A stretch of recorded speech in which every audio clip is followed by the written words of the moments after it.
Good day and welcome to the Sport Rep Show. My name is Jesse Jackson Kauraitha and I will be your host for today, uncovering the latest sports news in and beyond Namibian borders. And now for the latest on the hit list.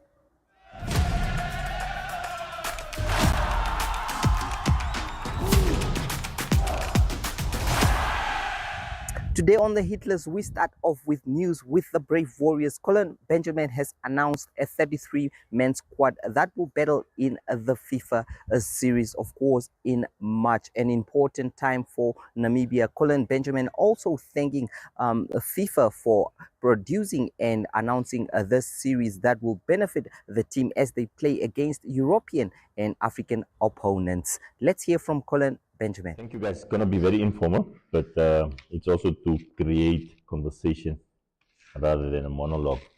Good morning. Compliments to the new year. Thank you for attending and welcome.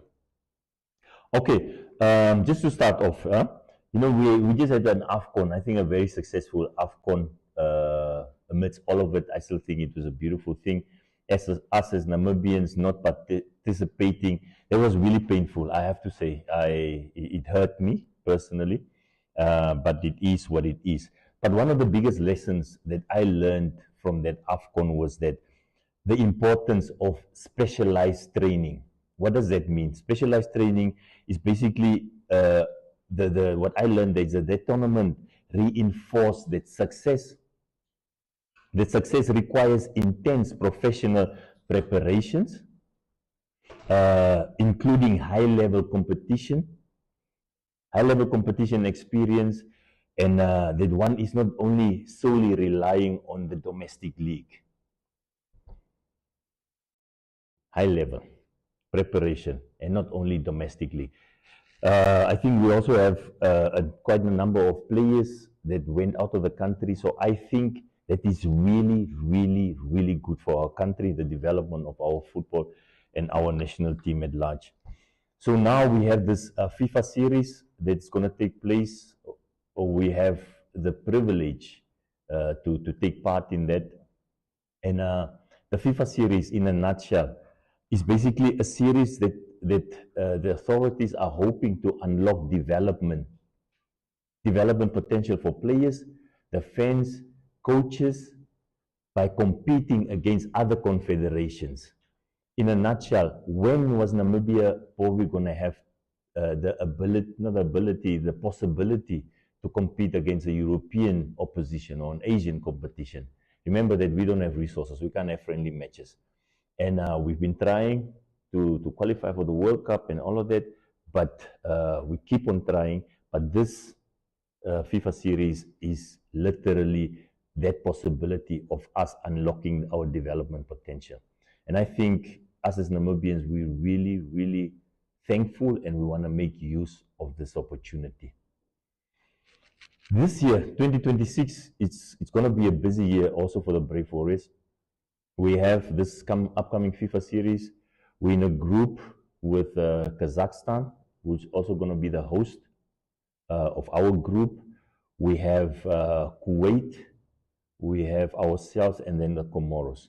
On the 25th of March, we're going to play the first match against Kuwait in Astana in Kazakhstan.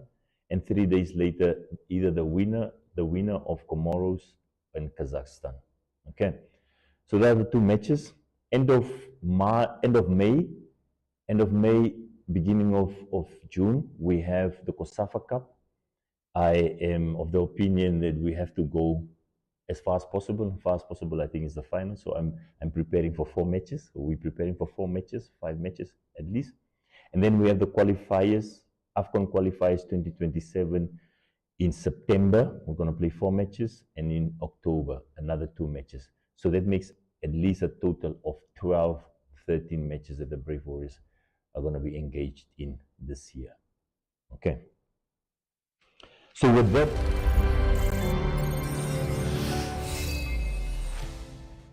Well, it was not so good for the Namibian futsal national team after losing 11-3 to Libya at the Swakopmund Dome yesterday. Of course, the team still has a second leg to play in Libya, but it looks and seems like it's over.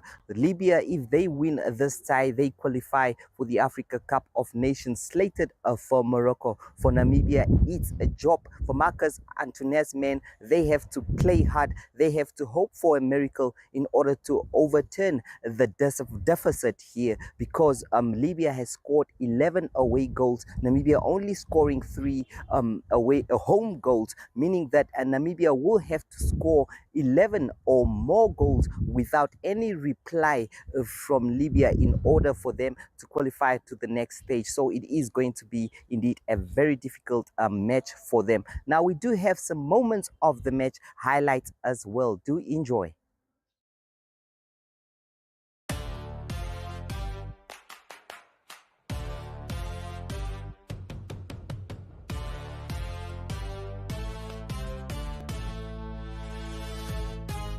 Very big contribution from him, our captain.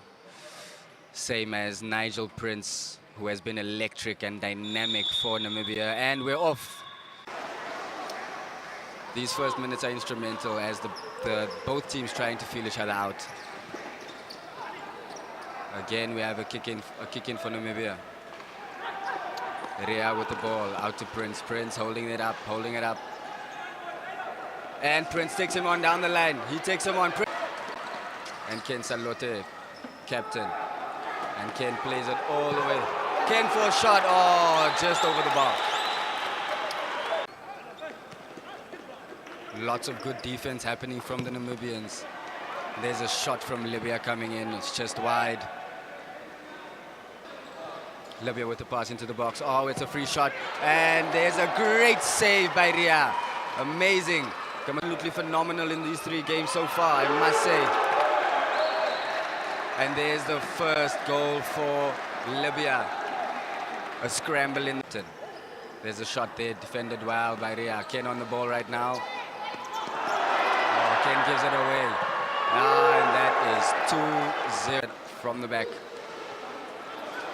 There's a long ball played into the keeper, Feras Bukshim. He takes a goal, he takes a shot, and he scores a goal, excuse me. Very up in the world and in Africa. Remember, Libya ranked number 3 in Africa. And they have the ball. Al-Yumni loses it on the halfway line. Ken Salote with the ball. He plays it to Ron Francois. 1-0. 1 goal for Namibia. So that is 3-1. 3-1. Al-Ghul again. Al-Ghul plays it forward. What a pass into Al-Yumni, the number 10, and he scores from such a tight angle. Von Francois to start us off. Kamatuka with a shot. Oh, good save by Feras. Libyans getting some good combinations there, some good passing. What a pass, and what a save by Ken Salote on the ball. Oh, he's being double teamed there and dispossessed. Oh, he wins it back. Amazing work by our captain. Wesley Otto making a run. He gets it from Ken Salote. With the shot, low shot, yes! And Namibia gets a second goal. That is 4-2. Gets it onto his left foot. No, he's being ushered back by Wesley Otto. And there we are, Kamatuka with the defense. Okay, a shot comes in, and that's wide. But Namibia over the halfway line in the Libyans' half, playing it down the line to George Aikali. Good pass, they 1-2. Oh, what a strike, and good save by Feras Bukshim. Captain Ali Shoshan back in. Ali Shoshan on the ball now. And he passes George Aikali looking to... Oh, well done by Ria. Again, he gained possession. There's a kick in for our boys. Kamatuka on the ball. He plays it into Ims down the line. Ims on the ball. He keeps it in. Well done. He does very well there. He beats it. Wesley with the pass. George Aikali with the shot. Just wide. And we settle for a corner. Al-Ghul on the ball now. Al-Ghul plays it into Ali Shoshan, the captain. He's strong. Making sure Wesley Otto doesn't get that ball from him. And he plays it off. And it's played into what a block from Emmanuel Angula. He puts his Kamatuka goes long and dispossessed. Libyans on the ball. What a break there. Oh, good save by Ria. I'm telling you, this man is a... And forward pass played. Mohamed Said. Oh, Ria with a good block there. Very good. Just outside the Namibians' center circle.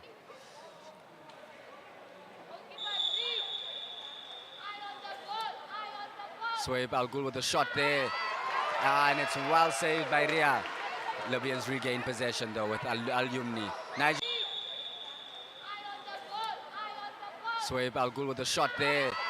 And it's well saved by Ria. Libyans regain possession though with Al Yumni. Nigel Prince winning the ball back for the Namibians. And he carries it. And he plays it wide into Emmanuel Angula. Nigel Prince, oh, and that's unlucky as he just misses it.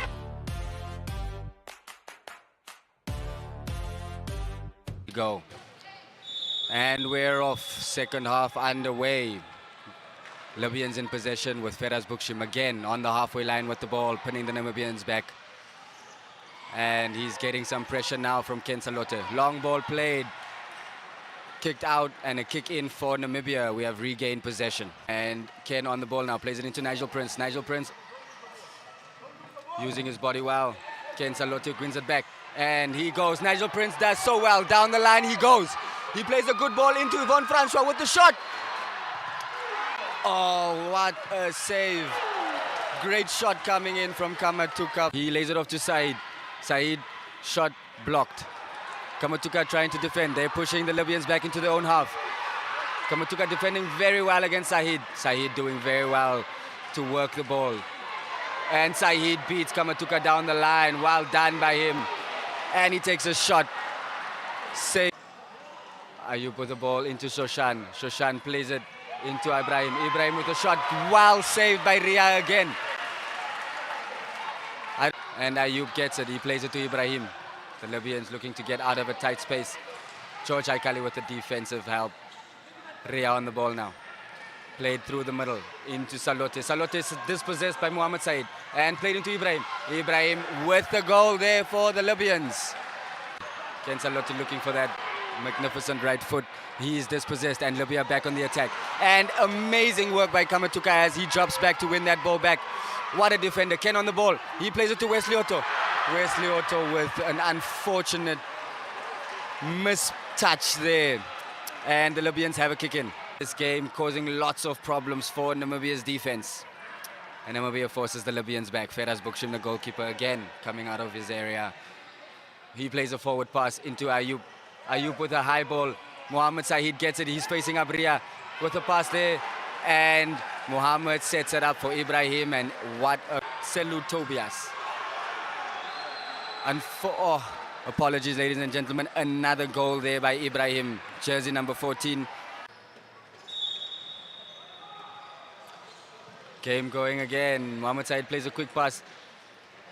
He plays it. Ibrahim with a shot there. Namibia on the attack now. Wesley Otto has it. Oh, being double teamed there. Wesley Otto dispossessed and kicks it out for a kick in. There for Libya again. Mohamed Said on the ball. He plays it for Shoshan. Oh, what a move there. The Libyans definitely showing their class right now.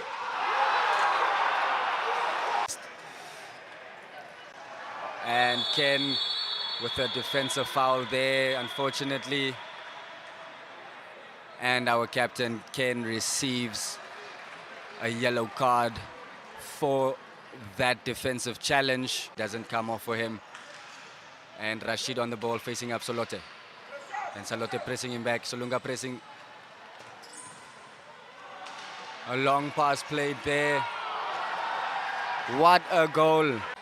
Doing some step overs there. Trying to gain some confidence. Plays it to Ken Salote. Salote with the ball. Looking for options. Calling his teammates for help. Looking to create some combinations there. And Von Franschhoff down the line for Ken Salote. Ken Salote with a shot. And he plays it in. And what a goal. Bonfesianga has not been playing. as he's come on and shown his quality. Libya with a kick in, and they play it quickly. And Ria there with a good touch. And a block by Emmanuel Angula. Libya have it back though. And the Libyans score. Quite an on the ball. Now Emmanuel Angula. He plays into Nigel Prince down the line. Nigel Prince, he's got it. Nigel Prince plays it to Angula. Angula back to Nigel Prince. Nigel Prince with the ball. Beating his player there, wow. Now Boniface on the ball. Angula with the pass and looking for the pass. And Kamatuka on the ball now from a pass from Nigel Prince. Kamatuka plays it into Angula. Angula loses it out with a heavy touch. But Kamatuka wins it back. But Mohamed Saeed on the counter now. He gets it. And Mohamed Saeed scores again.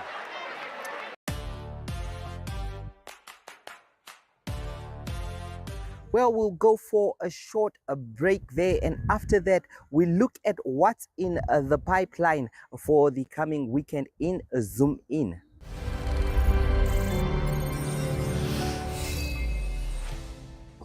Taking flight has never been easier. Paratus is introducing Sky-Fi internet packages with speeds that will have you reaching for your seatbelts, starting from $500 Namibian excluding VAT per month, with speeds reaching up to 10 megabits per second. There's even a prepaid option where you can top up your Sky-Fi internet for just $15 Namibian per gigabyte.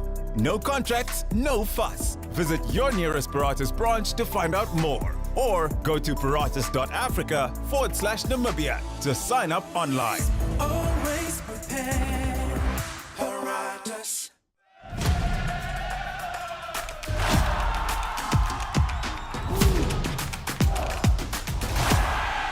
Well, in Zoom In, there are important Namibia Premier Football League fixtures taking place this weekend. Important encounters. We know last weekend produced emphatic results. Hoping for more action and more entertaining for the sake of the fans and Namibian football in general. Now, let's look at some of those fixtures.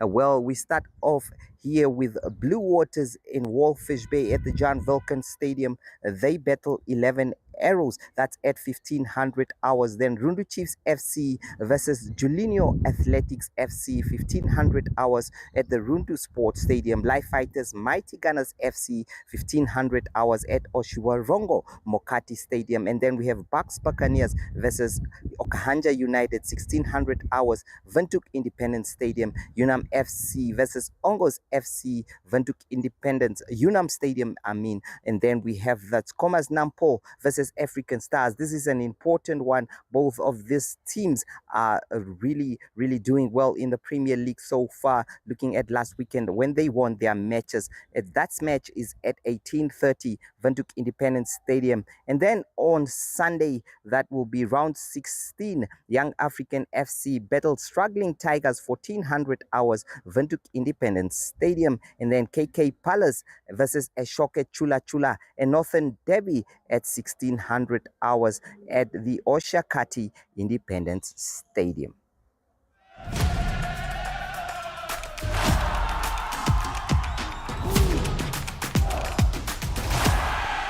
Well, the FNB Women's Super League fixtures continue this coming weekend. Of course, it has already started with FNB making sure that they sponsor this league to the tune of 9.3 million over 3 seasons. Of course, there are important matches. Some teams already doing well, other teams not so well. So let's look at the fixtures. And today's on the fixtures list here, we can see that the teams are ready. In Ongos FC ladies will battle Mighty Gunners ladies at 1200 hours. That will be in Windhoek Julinho Athletic Stadium. And then Julinho Athletics FC Windhoek City FC, 1500 hours, also at the Windhoek Julinho Athletics Stadium. And then we have Arrows Ladies FC battling V Power Angels at the Windhoek Athletics Julinho Stadium again. And then Unam versus Nast Babes, Windhoek Unam Sports Stadium. African Stars Queens versus Desert of Foxes,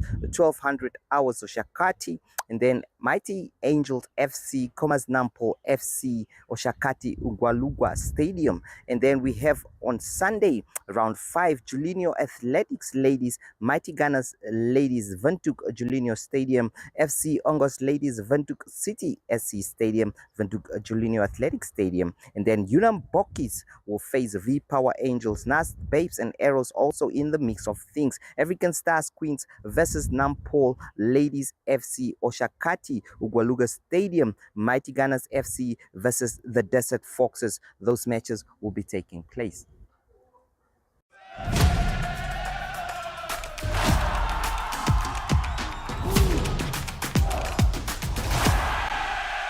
A privilege hosting you here on the Sport Rep Show. Do catch the Sport Rep Show again tomorrow at the same time and place. From me, Jesse Jackson Kauraitha, it is goodbye. Good day everyone, time for international sports news, and starting off with soccer news first. It's a Carabao Cup, it's a knockout competition in English football, and the two teams that's playing in the final has been confirmed. So the team joining Arsenal is Manchester City. It's Manchester City that won their second leg semi-final against Newcastle at home, quite convincingly 3-1, and that was for an aggregate win of 5-1. So Manchester City comfortably through to the final. They will play against Arsenal in the Carabao Cup, and it is in the game. It was Manchester City that started strong already in the 7th minute. It was Omar Marmoush that scored, and he also scored in the 29th minute, and then Tijani Reinders scored in the 32nd minute. So it was early 3-0 in the first half for Manchester City, but it was Newcastle that pulled a goal back in the second half in the 62nd minute, but it was too late. So it is Manchester City that will play the current lock leaders of the Premier League, that is Arsenal, in the final on the 22nd of March. That will be at Wembley. So this coming weekend, it's back to English football, English Premier League football for both these teams. A tough game for Manchester City. They have a away game against Liverpool, that is on Sunday, and Arsenal, the lock leaders, they have a home game against Sunderland. Points table at the moment, it is Arsenal that's leading 24 games. They've played 53 points, and then 6 points behind them on 47 points. It is Manchester City, also played 24 games. Moving on to rugby news, it is the Rugby Six Nations men's competition starting this week, starting already on Thursday, and there's 2 games on Saturday. One of the games will be Wales that travel all the way to Twickenham in England, in London, and a tough game for them to play against England. The reason for that is that they've lost since 2023, they've lost 20 of their last 22 tests. So one player that's back for them that will make a difference for Wales is Louis Rees-Zammit, and he was briefly in America trying to play NFL rugby, gridiron rugby, but that didn't work out for him. So he's back in the team. Strong player. He also played for the British and Irish Lions, so he will make a difference for Wales. But a difficult game for them. And other games that will be played, other game on Saturday will be Italy that will host Scotland. That is Six Nations rugby. And to close off today's international sports news, it is cricket news. It is the T20 World Cup that starts for men in this weekend, and a warm-up game for the T20 men's team. South Africa playing against India, and they lost that game by 30 runs. Good preparation for them, though. It was not good for the bowlers. It was India that scored 240 for the loss of 4 wickets, and South Africa replied with 210 for 6. And a big run scored. Ishwan Kishan for India scored 53 off just 20 deliveries, and then Tristan Stubbs late in the innings scored 45 off just 21 deliveries. So that's preparation. South Africa, the Proteas, start their campaign on Tuesday, and they will play against Canada. So that is the first game in the T20 men's tournament for them. That's international sports news for today. I hope you have a great sport day. We talk international sport again tomorrow. Goodbye.